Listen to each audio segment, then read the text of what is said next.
Hello बच्चों, welcome to Studeen. हमने BSc first year की डिस्क्रीट मैथमेटिक्स की यूनिट नंबर 3 स्टार्ट कर रखी थी, जिसमें हमने संख्यांक फलन व जनक फलन अर्थात न्यूमेरिक फंक्शन और जनरेटरी फंक्शन के बारे में देख लिया था। और आज हमारा तीसरा जो टॉपिक है, इसका लास्ट टॉपिक, वो है पुनरावर्ती संबंध अर्थात रिक्यूरेंस रिलेशन। तो रिक्यूरेंस रिलेशन यानी पुनरावर्ती संबंध क्या होता है, सबसे पहले आप इसके बारे में जान लीजिए। अगर ये आपको समझ में आ गया तो फिर आगे वाला पूरा का पूरा समझ में आ जाएगा, केवल कैलकुलेशन करनी है आपको। ठीक है, इसमें 2-3 कंडीशंस हैं, वो कंडीशन ध्यान रखोगे। और इसमें से एक क्वेश्चन फिक्स आता ही है, हर बार आता है क्वेश्चन फिक्स क्वेश्चन है इसमें से, रिक्यूरेंस रिलेशन का, वो आएगा ही आएगा। और मैं आपको बता भी दूंगा कि कैसे क्वेश्चन आते हैं। ठीक है, और वही क्वेश्चन हमेशा आते हैं, वही मतलब कि एक तरीके से रिपीट तो मोस्टली क्वेश्चन नहीं होते हैं, लेकिन फिर भी वैसे ही क्वेश्चन हमेशा आते हैं। अगर आप मेथड सीख लेते हो करने का तो आराम से आप क्वेश्चन को सही करके आ सकते हो। तो चलिए देखते हैं हम सबसे पहले कि पुनरावर्ती संबंध होता क्या है, रिक्यूरेंस रिलेशन होता क्या है। देखिए, रिक्यूरेंस रिलेशन जो होता है, इसमें आपको न्यूमेरिक फंक्शन अर्थात संख्यांक फलन की आवश्यकता होगी। जैसे मैंने माना कि आपके पास में जो न्यूमेरिक फंक्शन है वो आपको दिया गया है, जैसे a0, a1, a2, इस प्रकार से आगे चलेगा। और ये लास्ट में आपके पास में ar, फिर और आगे चलता जाएगा। इसे ये आपके पास में एक न्यूमेरिक फंक्शन दिया हुआ है, यानी कि संख्यांक फलन आपको दिया गया है। अब इसमें देखिए पुनरावर्ती संबंध क्या होता है। जैसे मान लीजिए कि आपके पास में ये ar, ठीक है, यानी आरवां पद आपको दिया गया है ar। अब इस आरवें पद का रिलेशन जो है, ठीक है, वो रिलेशन इसके लोअर टर्म्स के साथ में होगा, अर्थात इसके हम बोल सकते हैं पूर्ववर्ती जो पद है, इसके पूर्ववर्ती टर्म्स है, उनके साथ में यदि इसका रिलेशन है तो उस रिलेशन को हम बोलेंगे पुनरावर्ती संबंध। अब इसका मतलब नहीं समझोगे आप, फिर भी देखिए, आप मैं समझाता हूं। जैसे आपके पास में यहां पर है ar, और ar से पहला वाला पद कौन सा होगा, ar-1, फिर इससे पहले वाला पद ar-2, फिर इससे वाला पहला पद ar-3, फिर ar-4, इस प्रकार से ये आगे की तरफ क्या होगा, चलता जाएगा। अब देखिए, यदि ar का रिलेशन जो है ना, यदि ar का रिलेशन जो है वो इनमें से इन एलिमेंट के साथ में दिया गया हो, तो उस रिलेशन को हम बोलेंगे पुनरावर्ती संबंध, रिक्यूरेंस रिलेशन। ठीक है, इसका मतलब क्या हुआ वो आप एग्जांपल से अच्छे से समझ पाओगे, लेकिन अभी के लिए ये ध्यान रखो कि ar जो होगा, ये पे सबसे इंपॉर्टेंट बात यही है कि आपको ar जो होगा वो इसमें गिवन होगा। ar तो आपके पास में होगा ही होगा। ar के बाद में आपके पास में जितने एलिमेंट चाहेगा उतने एलिमेंट वो ले सकता है। जैसे हो सकता है कि आपके पास में ar का रिलेशन इसके साथ में हो, या फिर यहां तक हो, या फिर यहां तक हो, या फिर यहां तक हो, लेकिन अगर यहां तक ले रहा है तो सारे के सारे एलिमेंट जो है उसमें होने चाहिए। तो उसको हम क्या बोलते हैं, पुनरावर्ती संबंध बोलते हैं। समझ में आया होगा आपको? नहीं समझ में आया तो देखिए एग्जाम्पल के थ्रू समझिए। जैसे मैं आपको बोलूं कि एक एग्जाम्पल आपको दिया गया है, जैसे मैं बुक से एक एग्जाम्पल ले लेता हूं। जैसे आपको दिया गया है कि ar जो है वो बराबर है आपके पास में ar-1 प्लस ar-2, ये आपको दिया गया है। इसी के साथ में आपको एक टर्म और भी दी गई है कि a0 बराबर 0 होगा एंड a1 बराबर कितना होगा, 1 होगा, तथा r का मान जो है वो ग्रेटर देन इक्वल टू क्या होगा, 0 होगा। ये आपको ध्यान रखना है, sorry, greater than equal to 2 होगा, क्योंकि 2 से बड़ा होना चाहिए इसमें मान, क्योंकि r-2 तक है तो 2 से बड़ा मान होना चाहिए। ठीक है, क्योंकि यहाँ पर 1 हो गया तो ये नेगेटिव हो जाएगा, जो कि हमको नेगेटिव नहीं लेना है, तो 2 से बड़ा मान होना चाहिए। तो ये आपके पास में देखिए कि ar आपको दिया गया है इसमें, और ar से जो लोअर टर्म है यानी पूर्ववर्ती जो पद है वो आपको दिए गए हैं r-1, r-2। तो ये जो रिलेशन होगा ना, कि इसी के पूर्ववर्ती अर्थात लोअर टर्म्स जो है उनके साथ में रिलेशन दिया हुआ है, तो इस रिलेशन को ही हम बोलेंगे रिक्यूरेंस रिलेशन। इसी रिलेशन को बोलेंगे रिक्यूरेंस रिलेशन। तो ये आपके पास में क्या हो गया, रिक्यूरेंस रिलेशन हो गया। अब ये रिक्यूरेंस रिलेशन जो होता है, इसी रिक्यूरेंस रिलेशन को हम डिफरेंस इक्वेशन भी बोलते हैं। डिफरेंस इक्वेशन, इसी को हम डिफरेंस इक्वेशन अर्थात हिंदी में बोलेंगे अंतर समीकरण। तो इसी को हम अंतर समीकरण भी बोलते हैं, यह आपको ध्यान में रखना है।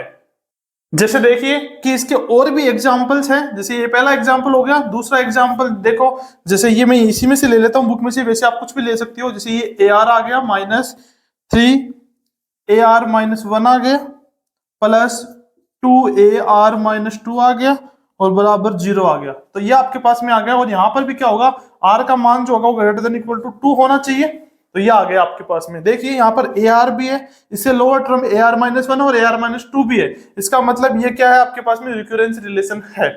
इसी प्रकार जैसे इसका कुछ इस प्रकार से भी दे सकता है अगला, कि ए आर का स्क्वायर प्लस ए आर माइनस 1 का स्क्वायर प्लस 1 बराबर 0 यदि दिया हुआ है, तो ये भी आपके पास में क्या है, रिकरेंस रिलेशन है। क्योंकि देखो ए आर और ए आर माइनस 1 का इसमें क्या दिया गया है, रिलेशन दिया हुआ है, रिलेट करके दिया गया है। तो इसको हम बोलेंगे अंतर समीकरण, डिफरेंस इक्वेशन, या फिर इसको बोलेंगे पुनरावृत्ति संबंध। क्योंकि इसके जो पुनरावृत्ति मतलब होता है पहले वाले पदों के साथ में क्या आ रहा है, रिलेशन आ रहा है, तो उसे हम बोलेंगे पुनरावृत्ति संबंध। अब हम देखेंगे कि अचर गुणांकों के साथ में रैखिक पुनरावृत्ति संबंध क्या होता है, अर्थात linear recurrence relation with constant coefficient क्या होता है। मतलब साफ सी बात यही है कि अब हम जो इक्वेशन देखने जा रहे हैं वो इक्वेशन आपको याद रहनी चाहिए।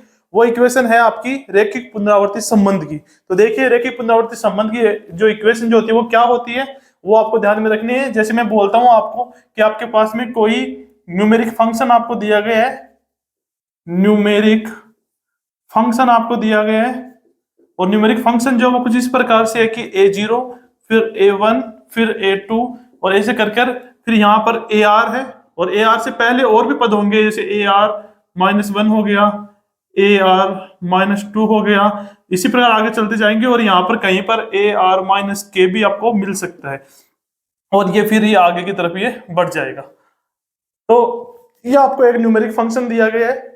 अगर ये न्यूमेरिक फंक्शन दिया गया है तो अब यहां से हम बोल सकते हैं कि जो अचर गुणांक होंगे, ठीक है, अचर गुणांकों वाला जो रैखिक पुनरावृत्ति संबंध जो है उसको हम निम्न प्रकार से लिखेंगे। सबसे पहले आएगा आपके पास में कांस्टेंट, कोई भी कांस्टेंट होगा, जैसे मैं कांस्टेंट को c से डिनोट कर रहा हूं, तो यहां पर आएगा कि C0 AR, फिर आएगा आपके पास में प्लस C1 AR माइनस 1 प्लस C2 AR माइनस 2, और इसी प्रकार से आगे की तरफ चलता जाएगा। और लास्ट में मैं मान लेता हूं इसमें टोटल 0 से k तक टर्म्स है, तो यहां से यहां पर ही हो जाएगा। तो लास्ट में मान लेता हूं कि इसमें 0 से k तक टर्म है, तो यहां पर ये आएगा ck और AR माइनस यहां पर हो जाएगा k, और दिस इंप्लाइज ये बराबर होना चाहिए फंक्शन ऑफ RK, यानी कि f ऑफ R। अर्थात ये आपको एक फलन दिया गया है, एक फंक्शन दिया गया है जो किसका फलन है, R का फलन है। यहाँ पर कुछ भी हो सकता है। तो ये जो इक्वेशन आपके पास में आ रही है, ये इक्वेशन जो है, इसी इक्वेशन को हम बोलते हैं रैखिक पुनरावृत्ति संबंध। इसी इक्वेशन को बोलते हैं रैखिक पुनरावृत्ति संबंध। ये आपको ध्यान में रखना है। ये आ गई आपके पास में रैखिक पुनरावृत्ति संबंध। अब देखिए कि इसमें यहां पर जो C0 C1 C2 ये जो आपके पास में चल रहे हैं ck तक, ये आपके पास में कांस्टेंट है, ये आपके पास में क्या है, कांस्टेंट है। तो आपको समझ में आ गई होगी कि इक्वेशन को हम किस प्रकार से लिखेंगे। सबसे पहले कोई कांस्टेंट आएगा C0 और AR आएगा, यानी लास्ट वाला पद आएगा। फिर आएगा आपके पास में प्लस C1 और AR माइनस 1, फिर C2 AR माइनस 2, ऐसे करके ck तक, और यहाँ पर आएगा AR माइनस k तक आएगा। इसका मतलब मैं आपको अगर सिंपल लैंग्वेज में बताना चाहूँ, जैसे मान लीजिए कि यहाँ पर ये आपके पास में टोटल टर्म्स जो आ रही है वो 5 तक आ रही है, यहाँ पर भी 5 और यहाँ पर भी 5 मान लो आप, ठीक है। जरूरी नहीं यहाँ पर C5 ही आएगा, यहाँ पर कुछ भी एलिमेंट हो सकता है, जैसे 5 6 7 कुछ भी हो सकता है। यहाँ पर जो 5 है, तब हम इस इक्वेशन को बोलेंगे, जैसे यहाँ पर 5 आ गया तो इस इक्वेशन को हम बोलेंगे 5वीं कोटि का रैखिक पुनरावृत्ति संबंध। पुनरावृत्ति संबंध 5वीं कोटि का। तो देखिए हमने यहाँ पर 5 लिया तो मैं 5वीं कोटि का बोल रहा हूं। अगर मैं यहाँ पर k ही लिखता हूं, ठीक है, k की जगह कुछ भी आ सकता है, तो हम यहाँ पर क्या बोल देंगे, kवीं कोटि का रैखिक पुनरावृत्ति संबंध। तो ये आपके पास में क्या आ गया, kवीं कोटि का रैखिक पुनरावृत्ति संबंध आ गया। जिस प्रकार से मैं लिखता हूं, जैसे एग्जांपल मैं आपको बताऊं कि इसका एग्जांपल किस प्रकार से हो सकता है, कि जैसे मैं लिखता हूं AR minus 3 AR minus 1 plus 7 AR minus 2 बराबर, जैसे 0 भी आ सकता है, 0 आ सकता है, कोई दिक्कत नहीं है। यानी कि यहाँ पर f ऑफ R का जो मान है वो क्या हो गया, 0 ले लिया हमने, है ना। तो यहाँ पर ये आपके पास में क्या बन गया, देखो AR है, AR से लोअर टर्म AR माइनस 1 और AR माइनस 2 है। तो यहाँ से हम क्या बोलेंगे कि ये आपके पास में रैखिक पुनरावृत्ति संबंध है, यानी रिकरेंस रिलेशन आपको दिया गया है, और यहाँ पर इसकी कोटि होगी, इसका जो ऑर्डर होगा वो ऑर्डर कितना होगा, देखो कहां तक आ रहा है, -2 तक आ रहा है। इसका मतलब ये दो कोटि का, 2वीं कोटि का रैखिक पुनरावर्ती संबंध है। तथा यदि यहां पर आपके पास में सपोज करो कि जीरो नहीं होकर आपके पास में कुछ इस प्रकार से हो, एफ ऑफ आर का मतलब है कि आर का कोई फंक्शन आपको दिया गया, जैसे आर स्क्वायर -2 दे दिया, r square plus r cube दे दिया, प्लस आर की पावर 5, कुछ भी दे सकता है अगले। तो यहां से एफ ऑफ आर का मान कुछ हो भी सकता है और जीरो भी हो सकते हैं, ठीक है। तो अब यहां से आपके पास में एक पॉइंट और निकल कर आता है, यहां से आपके पास में एक पॉइंट और निकल के आता है, समघात, ठीक है। पूरी हेडिंग लिख देता हूं मैं कि अचर गुणांकों वाले समघात रैखिक पुनरावर्ती संबंध, ठीक है। तो यहां से मैं बोल सकता हूं समघात रैखिक पुनरावर्ती संबंध, पुनरावर्ती संबंध। तो समघात रैखिक पुनरावर्ती संबंध क्या होगा वो आप देखिए, यानी कि यहां पर होमोजीनियस लीनियर रिकरेंस रिलेशन की बात कर रहे हैं हम, होमोजीनियस लीनियर रिकरेंस रिलेशन की बात कर रहे हैं। तो देखिए ये क्या होता है, बहुत सिंपल एकदम से, यदि एफ ऑफ आर का मान, यदि एफ ऑफ आर का मान 0 हो जाता है, यदि एफ ऑफ आर का मान 0 हो जाता है तो उसको हम बोलेंगे समघात रैखिक पुनरावर्ती संबंध। यहां पर देखिए कि अगर ये मान जो है आपके पास में 0 हो जाता है पूरा पूरा, जैसे हमने पहले लिखा था, तो उसको हम क्या बोलेंगे, समघात रैखिक पुनरावर्ती संबंध बोलेंगे। ये आपको ध्यान में रखना है कि समघात रैखिक पुनरावर्ती संबंध क्या होता है। अब हम देखते हैं रैखिक पुनरावर्ती संबंध के हल। तो देखिए यहां से आपका इंपॉर्टेंट पार्ट जो वो स्टार्ट हो जाता है, तो वीडियो को स्किप मत करना। रैखिक पुनरावर्ती संबंध के हल। तो यहां से हम बोल सकते हैं solutions of linear recurrence relation. तो जो लीनियर रिकरेंस रिलेशन है उसके सॉल्यूशंस हम देखेंगे। देखिए जो लीनियर इक्वेशन जो होगी आपके पास में, यानी लीनियर रिकरेंस रिलेशन जो होगा आपके पास में, इसके हल यानी कि इसका जो संपूर्ण हल होगा ना आपके पास में, इसका संपूर्ण हल जो है उसको 2 भागों में बांटा गया है। कितने भागों में? 2 भागों में बांटा गया है। समझना अच्छे से, क्योंकि मैंने ये यहाँ बहुत सोच समझ के बनाया पूरा का पूरा। संपूर्ण हल को 2 भागों में बांटा गया है, एक है प्रथम भाग और एक है द्वितीय भाग। मेरा अंदाज इस तरीके से आपको पूरा का पूरा अच्छे से समझ में आ जाएगा। एक है द्वितीय भाग। प्रथम भाग जो होता है इसमें हम समघात हल, इसको समघात हल भी बोलते हैं, या फिर इसमें जो हल निकालेंगे उसको बोलेंगे समघात हल। समघात हल, समघात हल जो होता है वो समघात रैखिक पुनरावर्ती संबंध जो होता है उसके लिए निकाला जाता है। यानी कि जब आपके पास में एफ ऑफ आर का मान 0 होगा तब उस कंडीशन में जो समघात हल जो हल आएगा उसे हम बोलेंगे समघात हल। या फिर हम बोल सकते हैं कि जब आपके पास में एफ ऑफ आर का मान 0 दिया हुआ है और उस कंडीशन में यदि हम पुनरावर्ती संबंध का हल निकालते हैं तो उसे हम बोलते हैं समघात हल। क्योंकि जब एफ ऑफ आर का मान 0 होता है तो आपके पास में जो भी पुनरावर्ती संबंध प्राप्त होता है उस पुनरावर्ती संबंध को हम क्या बोलते हैं, समघात पुनरावर्ती संबंध, जो कि मैंने आपको अभी अभी जस्ट बताया है। इसके बाद में जो दूसरा द्वितीय भाग है इसमें हम विशेष हल ज्ञात करते हैं, यानी कि विशेष हल आएगा यहां से, विशेष हल, इंग्लिश में इसको बोलते हैं पर्टिकुलर सॉल्यूशन, पर्टिकुलर सॉल्यूशन। तो इसमें हम पर्टिकुलर सॉल्यूशन निकालते हैं और ये समघात हो गया, आपके पास में होमोजेनियस सॉल्यूशंस हो गए। अब देखिए यहां से आपको ये ध्यान में रखना है कि जो समघात हल जो होता है इसका एक दूसरा नाम भी होता है, समघात हल जो होता है इसका एक दूसरा नाम भी होता है जिसको हम बोल सकते हैं कॉम्प्लीमेंट्री सॉल्यूशन। तो हम समघात फलन को क्या बोल सकते हैं,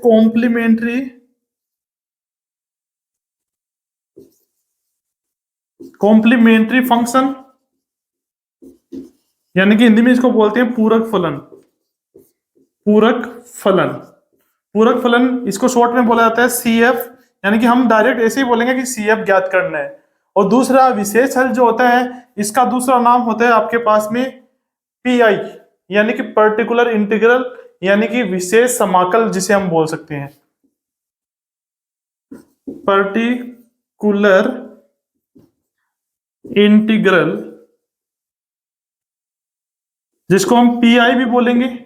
और ये शॉर्ट में जो नाम है वो आपको याद रखना है PI। तो इसको हिंदी में बोलते हैं समाकल, सॉरी विशेष समाकल, विशेष समाकल। तो ये आपको ध्यान में रखना है कि संपूर्ण हल की जब भी बात करेगा, अगला बोलेगा कि संपूर्ण हल याद करो, वो डिपेंड करेगा एफ ऑफ आर के मान पर। यदि एफ ऑफ आर का मान 0 दिया हुआ है, यदि एफ ऑफ आर का मान 0 दिया हुआ है, तब तो केवल और केवल हम सी एफ ज्ञात करेंगे, केवल सी एफ ज्ञात करेंगे। कैसे ज्ञात करेंगे वो मैं आपको बताऊंगा, उसकी टेंशन मत लीजिए। तो अगर आपको एफ ऑफ आर का मान 0 दिया हुआ है, तब हम केवल सी एफ ज्ञात करेंगे डायरेक्ट। ठीक है, सी एफ का अगर डायरेक्ट मतलब देखा जाए तो होता है ए आर का मान ज्ञात करना, ए आर का मान ज्ञात करना, यानी कि हम ए आर का मान ज्ञात करेंगे। और यदि आपको एफ ऑफ आर का मान 0 नहीं दिया जाता है, एफ ऑफ आर का मान जो है वो 0 नहीं दिया जाता है, तब उसके लिए हम विशेष हल भी ज्ञात करेंगे और सी एफ यानी कि जो पूरक फलन है या समघात हल है वो भी ज्ञात करेंगे, दोनों ज्ञात करना पड़ेगा। अब हम देखते हैं जो इंपॉर्टेंट पार्ट है, रैखिक पुनरावर्ती संबंध जो है उसके लिए पूरक फलन ज्ञात करना अर्थात सी एफ ज्ञात करना। तो यहां से देखिए मैं बोल सकता हूं कि सी एफ ज्ञात करना या फिर रैखिक पुनरावृत्ति संबंध के लिए सी एफ ज्ञात करना यानी कि पूरक फलन ज्ञात करना, पूरक फलन ज्ञात करना। तो इसको आप कोष्टक में ये भी लिख लेना, सी एफ ज्ञात करना। तो सी एफ केवल और सी एफ कब निकलेगा, जब आपके पास में एफ ऑफ आर का मान 0 दिया हो, तब हम क्या बोलेंगे कि इसमें केवल सी एफ जो है वो हम फाइंड कर सकते हैं, इसमें हम पी आई जो है वो ज्ञात नहीं कर सकते हैं। तो देखिए मैं मान लेता हूं कि आपको जो पूरक जो रैखिक पुनरावर्ती संबंध है वो कुछ इस प्रकार से दिया गया है, जो मैंने आपको इक्वेशन लिखाई थी सेम वही लिख लेता हूं यहाँ पर, कि आपको दिया गया है कि C0 AR plus C1 AR minus 1 प्लस C2 AR माइनस 2, ऐसे ये चल रहा है आपके पास में। और लास्ट में कितना आ जाएगा, C K AR माइनस के बराबर आपको एफ आर नहीं दिया जाएगा, यहाँ पर 0 दिया जाएगा। जब 0 दिया हुआ हो तभी हम क्या बोलेंगे कि इसका हम सी एफ ज्ञात करेंगे। अगर 0 नहीं दिया गया है तब सी एफ तो ज्ञात करेंगे, उसके साथ में पी आई भी ज्ञात करेंगे। लेकिन हम सबसे पहले वो ही देख रहे हैं पुनरावर्ती संबंध जिसमें एफ ऑफ आर का मान 0 दिया गया हो। यदि एफ ऑफ आर का मान 0 दिया गया हो तब हम इसी इक्वेशन को थोड़ा चेंज करके लिखेंगे। क्या, यहाँ पर जो ए आर है उस ए आर को हम लिखेंगे एल्फा की power R, A R minus 1 को लिखेंगे एल्फा की पावर आर माइनस 1। इसी प्रकार से यदि आपके पास में ए आर माइनस के दिया हुआ है तो इसको हम लिखेंगे एल्फा की पावर आर माइनस के। ये आपको ध्यान में रखना है, मतलब इसको पूरे को चेंज कर लेना है, ए आर की जगह एल्फा की पावर आर लिखेंगे। तो देखिए लिखो इसको, तो आपके पास में क्या बन जाएगा, C0 एल्फा की power r plus C1 alpha की पावर आर माइनस 1 प्लस C2 एल्फा की पावर आर माइनस 2, और ऐसे ही आगे तक चलता जाएगा। और लास्ट में आपके पास में आएगा CK एल्फा की पावर आर माइनस के बराबर आपको दिया हुआ है 0। तो देखिए आपको जो इक्वेशन दी जाएगी, आप जब क्वेश्चन सोल्व करोगे वो क्वेश्चन कुछ इस प्रकार से दिया जाएगा, क्वेश्चन जो होगा वो कुछ इस प्रकार से दिया जाएगा। इस क्वेश्चन को यदि आप सोल्व करना चाहते हो तो उसमें सबसे पहले आपको यही काम करना है। चलिए देखो मैं क्वेश्चन का तरीका भी आपको साथ साथ बता रहा हूँ। तो देखिए जब भी आपको इस प्रकार का क्वेश्चन दिया जाएगा तो उसमें आपको एक ही काम करना है कि जो ए आर है उसकी जगह आपको एल्फा की पावर आर, ठीक है, ए आर माइनस 1 की जगह एल्फा की पावर आर माइनस 1, और ए आर माइनस के यदि आ गया तो उसकी जगह एल्फा की पावर आर माइनस के आपको सबसे पहले पुट करना है। ये पुट कर दिया मैंने। पुट करने के बाद में अब हम क्या करेंगे कि ये जो पूरी इक्वेशन जो आ रही है इसमें देखो सी के का जो लास्ट का जो गुणांक आ रहा है, यानी कि आर माइनस के जो आ रहा है, यानी लास्ट में जैसे आर माइनस 3 तक है तो लास्ट वाला जो टर्म होगा, आर माइनस 5 तक है तो लास्ट वाला टर्म होगा। इस लास्ट वाले टर्म को हम क्या लेंगे, कॉमन लेंगे यहाँ से। तो ये आएगा एल्फा की पावर आर माइनस के, ये आपके पास में आएगा कॉमन लेंगे। तो यहाँ से देखो ये आ जाएगा C0, तो ऐसा कैसा आएगा, यहाँ से एल्फा की पावर आर तो कॉमन ले लिया और एल्फा की पावर माइनस के इसमें है नहीं, इसलिए यहाँ पर आ जाएगा एल्फा की पावर के प्लस, यहाँ से हम कॉमन लेंगे तो आएगा C1 एल्फा की पावर आर कॉमन आ जाएगा और यहाँ पे बचेगा एल्फा की पावर के माइनस 1। इसी प्रकार से यहाँ पर आएगा C2 एल्फा की पावर के minus 2 plus dash dash dash, यह चलता जाएगा और लास्ट में आपके पास में आ जाएगा सी के, क्योंकि ये तो पूरा पूरा कॉमन आ चुका है, और बराबर 0। अब ये जो इक्वेशन आपके पास में आपको दिखाई दे रही है, देखिए कि एल्फा की पावर आर माइनस के जो ये तो कभी 0 हो नहीं सकता, क्योंकि ये संख्यात्मक फलन का मान है, तो ये कभी भी 0 नहीं हो सकते। तो यहां से हम बोलेंगे कि एल्फा की पावर आर माइनस के जो होगा वो नॉट इक्वल टू 0 होगा। तो यहां से हम क्या बोलेंगे कि C0 एल्फा की पावर के प्लस C1 एल्फा की पावर के माइनस 1 प्लस C2 एल्फा की पावर के माइनस 2, और ऐसे आगे तक चल रहा है सी के तक, और ये बराबर 0। ठीक है, तो ये 0 हो जाएगा आपके पास में, ये आपको ध्यान में रखना है। अब ये जो आपको इक्वेशन मिल रही है, ये वाली जो इक्वेशन मिल रही है, इस इक्वेशन को यदि आप ध्यान से देखते हो तो ये एल्फा में एक समीकरण आपको मिल रही है, और एल्फा में के घात की समीकरण आपको मिल रही है। इसका ऑर्डर जो आ रहा है वो कितना आ रहा है, के आ रहा है। तो यहां से हम बोल सकते हैं कि ये के घात की समीकरण है, के घात की इक्वेशन है या समीकरण है। तो यहां से हम क्या बोलेंगे कि इस समीकरण के जो हल आएंगे, इस समीकरण के जो हल आएंगे वो हल भी कितने होंगे, के हल होंगे, यानी हल के जो मान होंगे वो कितने होंगे, के होंगे। जैसे आप मान लीजिए कि इसमें जो हल है वो एल्फा 1 आएगा, एल्फा 2, एल्फा 3, और ऐसे कर कर एल्फा के, यानी टोटल के हल इसमें आपको मिलेंगे। ठीक है, जब इसको सोल्व करके टोटल के हल मिलेंगे इसमें, तो आप देखिए कि ये तो आपके पास में क्या आ गई, वो समीकरण आ गई जो समीकरण आपको सबसे पहले चाहिए। इस जो आपको रिकरेंस रिलेशन होगा उस रिलेशन से आपको सबसे पहले ये समीकरण बनानी पड़ेगी। एग्जांपल देखेंगे उसमें ज्यादा समझ में आएगा आपको। अब देखिए जो एल्फा 1 एल्फा 2 एल्फा 3 ये जो मान आएंगे, इस मान पर डिपेंड करेगी कि सीएफ का मान हम किस प्रकार से ज्ञात करें।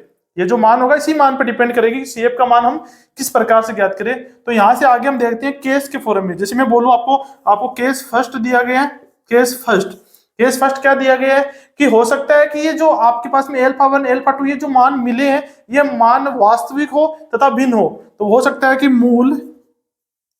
मूल वास्तविक व भिन्न हो। भिन्न मतलब सभी मूल हम भिन्न लेके चल रहे हैं। तो अगर सभी मूल भिन्न होंगे तो इसके लिए हम सीएफ जो है वो हम निम्न फॉर्मूले से ज्ञात करेंगे, जो कि आपको याद रखना है। बहुत बड़ा सिंपल होगा, यदि आप एक दो क्वेश्चन कर लोगे तो आपको इजी लगने लग जाएगा। तो सीएफ जो होगा वो कुछ इस प्रकार से ज्ञात करेंगे।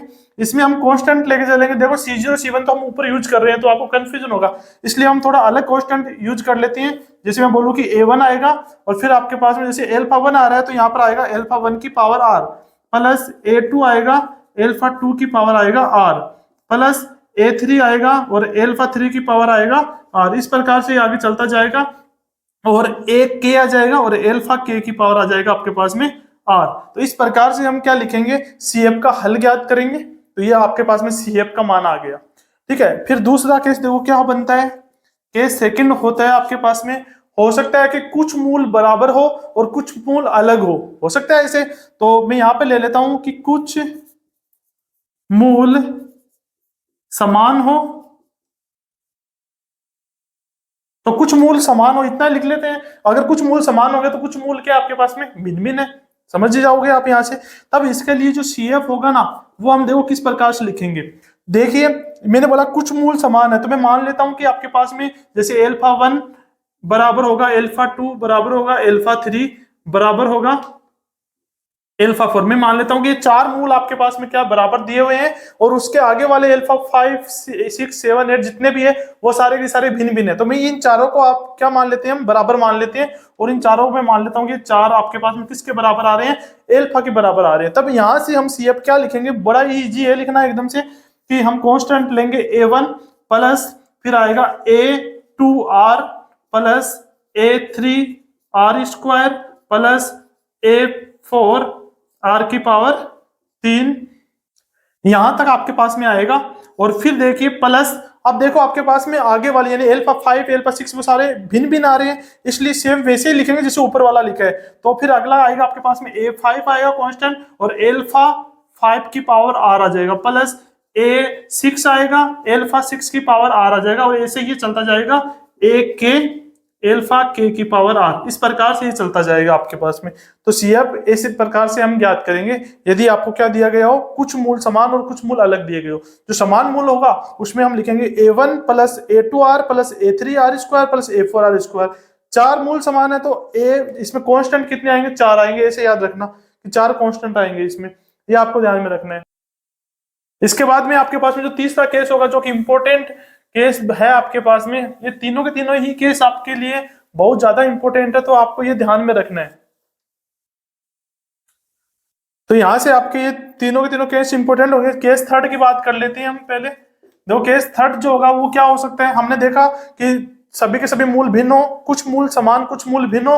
अब हम लेते हैं कि सभी मूल समान हो, सभी मूल वास्तविक वास्तविक व समान हो, यानी कि सभी मूल आपके पास में क्या आ रहे हैं, इक्वल आ रहे हैं। इसका मतलब जो भी आपके पास में मूल है, अल्फा 1 अल्फा 2 ऐसे कर कर अल्फा के तक, ये सारे के सारे अल्फा के बराबर आ रहे हैं, ऐसे मान ले। तो इसके लिए हम CF लिखेंगे कुछ इस प्रकार से कि सबसे पहले A1 आएगा, फिर आएगा A2 R, फिर आएगा A3 R का स्क्वायर, ऐसे चलता जाएगा, और लास्ट में आएगा AK R की पावर K-1 आएगा। देखो यहाँ पर 3 आ रहा है तो यहाँ पर 1 कम आ रहा है, यहाँ पर 2 तो यहाँ पर 1 कम आ रहा है, तो यहाँ पर K तो K-1 आएगा, और साथ में इसके मल्टीप्लाई में आएगा अल्फा की पावर R। ये आपके पास में हो जाएगा CF का मान। तो ये तीनों कंडीशन आपको ध्यान में रखनी है। इन तीनों कंडीशन के बेस पर ही हम क्या करेंगे, क्वेश्चन सोल्व करेंगे। तो चलिए क्वेश्चन देखते हैं। तो देखिए हमने ये क्वेश्चन लिया है आपके पास में, solve the following recurrence relation, यानी कि आपको जो पुनरावर्ती संबंध दिया गया है इसको आपको हल करना है। तो सबसे पहले आप जांचिए इसमें कि f ऑफ r का मान 0 आ रहा है या नहीं आ रहा है। तो इसको आप थोड़ा सही लिखोगे पहले, और सही किस प्रकार से लिखोगे वो देखिए। यहाँ पर ar-1 ar-2 दिया, तो सभी को एक तरफ लेके आ जाओ, तो ये आएगा आपके पास में ar-1 ये इस प्रकार से आएगा, बराबर आएगा आपके पास में 0। तो f ऑफ r का मान 0 है, इसका मतलब इसमें केवल हमको CF याद करना है। इसमें जो CF होगा ना वही संपूर्ण हल होगा इसका, अर्थात AR का मान होगा। तो देखिए यहाँ से इसको सरल किस प्रकार से करेंगे, मैंने आपको बताया था कि इसको सरल करने के लिए हम क्या करेंगे, AR जो होगा उसको बराबर रखेंगे अल्फा की पावर R के, AR-1 को बराबर रखेंगे अल्फा की पावर R-1 के, और AR-2 को रखेंगे अल्फा की पावर R-2 के बराबर। तो इसमें रख दीजिए, तो हमारे पास में आएगा अल्फा की पावर R माइनस अल्फा की पावर R-1 माइनस अल्फा की पावर R-2 बराबर 0। अब इसमें हम क्या करेंगे कि जो लास्ट वाला टर्म होता है अल्फा की पावर R-2, इसको कॉमन लेंगे, तो यहाँ पर ये कॉमन आएगा अल्फा की पावर R-2। तो यहाँ पर बचेगा अल्फा का स्क्वायर, क्योंकि अल्फा की पावर R तो बाहर आ जाएगा, और नीचे आएगा आपके पास में अल्फा की पावर -2, तो ऊपर जाके अल्फा स्क्वायर हो जाएगा, फिर माइनस अल्फा की पावर 1 आएगा, और माइनस आपके पास में यहाँ पर 1 आ जाएगा, और ये आ गया 0। यहाँ पर देखिए कि ये तो 0 के बराबर हो नहीं सकता, क्योंकि ये संख्यांक फलन का एक मान है जो कि 0 के बराबर नहीं होगा।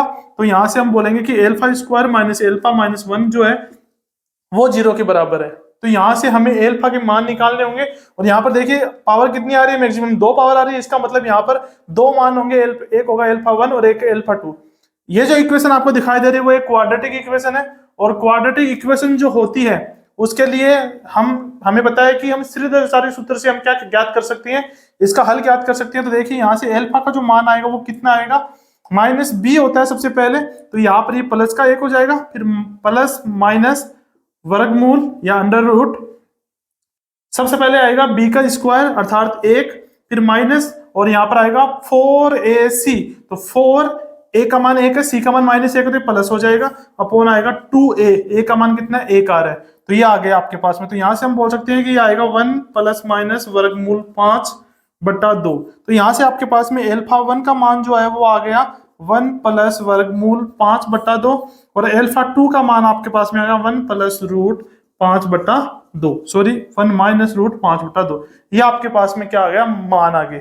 अब यहाँ से यदि आप देखोगे तो आपको पता चल रहा है कि अल्फा 1 और अल्फा 2 के मान बराबर नहीं है। इसका मतलब जो मूल जो आ रहे हैं आपके पास में वो वास्तविक तो है लेकिन भिन्न भिन्न है, ठीक है। अगर मूल वास्तविक और भिन्न भिन्न हो तो यहाँ से हम CF जो होगा उसको किस प्रकार से लिखेंगे, CF यानी पूरक फलन जो होगा उसको किस प्रकार से लिखेंगे, मैंने आपको बताया था कि सबसे पहले आएगा A1, फिर आएगा आपके पास में अल्फा 1 की power R plus A2 alpha 2 की पावर R, इस प्रकार से आएगा। तो इसमें हम क्या रखेंगे, अल्फा 1 की जगह ये रख देंगे, अल्फा 2 की जगह ये रख देंगे, और साथ में यहाँ पर CF की जगह हम क्या लिख सकते हैं, AR लिख सकते हैं।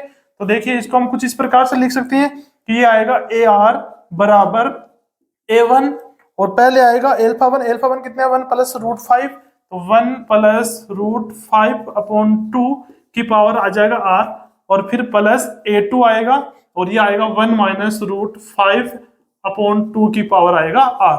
ये आपके पास में इसको इक्वेशन नंबर फर्स्ट नाम दे देते हैं, ठीक है। अभी आपको a1 और a2 के मान निकाल के रखने हैं, अगर आप निकाल सकते हो तो। अगर नहीं निकाल सकते हो तो ये आपका आंसर हो जाएगा। लेकिन आपको दिया हुआ है कि a0 का मान आपको 0 दिया हुआ है और a1 का मान आपको 1 दिया हुआ है। आपको पता है कि किसी भी इक्वेशन में जितने कांस्टेंट आपको ज्ञात करने होते हैं उतनी ही इक्वेशन आपको चाहिए होती है। तो यहाँ पर देखिए आपको दो कांस्टेंट दिए हुए हैं, a1 और a2। तो a1 और a2 आपको दो कांस्टेंट यदि दिए हुए हैं तो आपको यहाँ पर दो ही इक्वेशन की जरूरत होगी। जैसे a0 बराबर 0 दिया हुआ है, a1 बराबर 1 दिया हुआ है। तो यहाँ से हम क्या बोल सकते हैं कि यदि r का मान 0 लेंगे तो आपके पास में क्या आएगा, इसमें सभी जगह 0 रखना पड़ेगा, यानी कि ये हो जाएगा r का मान 0। जब r बराबर 0 होगा तो यहाँ से हम बोलेंगे कि a0 बराबर होगा a1 और ये आ जाएगा 1 प्लस वर्गमूल 5 बट्टा 2 की पावर 0 हो जाएगा, प्लस ये आएगा a2 और यहाँ पर 1 माइनस वर्गमूल 5 बट्टा 2 की पावर कितना हो जाएगा, 0 हो जाएगा। यहाँ से हम सोल्व करेंगे तो a0 का मान हमको कितना दिया हुआ है, 0 दिया हुआ है। तो यहाँ पे हम लिखते हैं 0 बराबर ये आएगा a1, इसका मान हो जाएगा 1 क्योंकि किसी भी संख्या की पावर 0 होती है उसका मान कितना होता है, 1 होता है, प्लस ये आएगा a2। तो यहाँ से हम बोल सकते हैं कि a1 जो होगा वो बराबर आएगा माइनस a2 के बराबर होगा। तो एक ये आ गया आपके पास में, ये आपको ध्यान रखना है। उसके बाद में देखिए आपको दिया हुआ है कि a1 बराबर 1 है। तो a1 बराबर यदि आप 1 लिखते हो तो इसमें देखो जब r का मान आप 1 लिखते हो तो आपके पास में देखो क्या बन जाएगी, ये बन जाएगी a1 बराबर कैपिटल A1 और यहाँ पर आएगा 1 प्लस वर्गमूल 5 बट्टा 2 की पावर 1 प्लस a2 1 माइनस वर्गमूल 5 बट्टा 2 की पावर 1 आ जाएगा यहाँ पर। अब देखिए कि a1 का मान कितना आ रहा है आपके पास में, 1 आ रहा है। तो यहाँ पे हम 1 लिख देंगे बराबर a1 की जगह हम क्या लिख सकते हैं, माइनस का a2। तो यहाँ पे लिख दीजिए माइनस का a2 और ये आ जाएगा 1 प्लस वर्गमूल 5 बट्टा 2 और ये आ जाएगा प्लस a2 1 माइनस वर्गमूल 5 बट्टा 2। अब यहाँ से देखो माइनस a2 को अंदर गुणा कर दो और a2 को भी अंदर गुणा कर दो तो यहाँ पर आएगा 1 बराबर और यहाँ से ये क्या बन जाएगा माइनस a2 अपॉन 2, ये बन जाएगा माइनस a2 अपॉन 2 और फिर इसको इससे गुणा करेंगे तो आएगा माइनस रूट 5 बट्टा 2 a2, ये आ जाएगा। फिर प्लस इसको अंदर मल्टीप्लाई करेंगे तो आएगा a2 अपॉन 2 माइनस वर्गमूल 5 बट्टा 2 a2, ये आ जाएगा आपके पास में। यहाँ से देखिए साफ साफ दिखाई दे रहा है, ये इससे कट रहा है। यहाँ पर रूट 5 आधा दिया हुआ है, यहाँ पर भी रूट 5 आधा दिया हुआ है, तो आधा आधा जुड़ के कितना हो जाएगा, 1 हो जाएगा। तो यहाँ से हम लिख सकते हैं 1 बराबर ये हो जाएगा आपके पास में माइनस का रूट 5 a2 हो जाएगा। और यहाँ से हम बोल सकते हैं कि a2 जो होगा इसका मान आएगा माइनस का 1 अपॉन रूट 5। तो a2 का मान आपके पास में आ गया माइनस का 1 अपॉन रूट 5 और यहाँ से जब हम a2 का मान इसमें पुट करेंगे तो a1 का जो मान होगा वो भी आपके पास में कितना आएगा, 1 अपॉन रूट 5, यानी पॉजिटिव मान आ जाएगा आपके पास में। इस प्रकार से a1 a2 के मान आपने ज्ञात कर लिए हैं। अब हम क्या करेंगे, समीकरण 1 जो हमारे पास में आई थी उसमें हम a1 a2 के मान पुट कर देंगे। तो बाई इक्वेशन फर्स्ट से हम क्या बोल सकते हैं कि आपके पास में जो ar का मान होगा, आपका जो हल जो आपको ज्ञात करना था वो हल हो जाएगा माइनस 1 बटा रूट 5 और इंटू में आ जाएगा 1 प्लस रूट 5 अपॉन 2 की पावर r और फिर प्लस 1 अपॉन रूट 5 और इंटू में आ जाएगा 1 माइनस रूट 5 अपॉन 2 की पावर आ जाएगा r। तो इस प्रकार से हम किसी भी इक्वेशन का जो है यानी कि रिक्यूरेंस इक्वेशन आपको दी हुई है, रिक्यूरेंस रिलेशन आपको दिया गया है, उसका हल जो आप ज्ञात कर सकते हो। बस इंपॉर्टेंट कहां पर रहेगा, CF का ये सूत्र जो मैंने आपको 3 केस करवाए थे वो तीनों केस आपको ध्यान में रखने हैं और थोड़ा सा इसमें ध्यान में रखना है मेथड किस प्रकार से हम इसको सोल्व करेंगे। तो बच्चों जितना मैंने पढ़ा दिया उसको पूरा पढ़ लेना, क्योंकि ये आपको अच्छे से 3 केस आप अच्छे से स्टडी कर लोगे तब आपको आगे वाले जो रिकरेंस रिलेशन क्वेश्चन हम करेंगे, जो इंपॉर्टेंट क्वेश्चन होंगे, जो आए हुए क्वेश्चन है वही हम सोल्व करेंगे, तो वो आपको अच्छे से समझ में आ पाएंगे। तो आज के लिए इतना काफी है, मिलते हैं अगले वीडियो में। तब तक अच्छे से पढ़ाई कीजिए, अपने स्वास्थ्य का ध्यान रखिए और कमेंट करना, लाइक करना मत भूलिए। अपने क्लासमेट के साथ में वीडियो को शेयर कीजिए। धन्यवाद।